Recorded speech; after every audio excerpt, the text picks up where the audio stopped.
mean, at the time I left the Daily Mail, I didn't have those sorts of commitments, but I definitely didn't have much money. I only had £5,000 and I was, rent in London, I think it was like 1,100 a month or something to pay for my rent in this flat I was living in with a friend. So it wasn't a real crisis. I'm going to got a house and I've got kids to feed, but at the same time you're under financial pressure.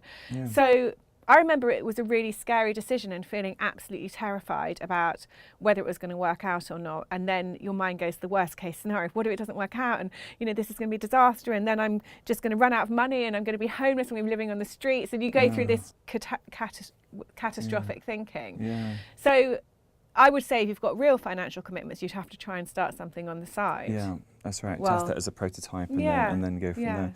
Yeah. And it's a shame that, people do get hemmed in by their jobs and by their lives, but if they're older and they're at a point they've got mortgages and children, they might also be at a point where they've got some savings that they could use as well. My £5,000, which I know doesn't sound very much now, but it was like, to me, age 29, that was represented, or maybe I was 28, but it represented everything I'd saved. Basically, it was my life savings.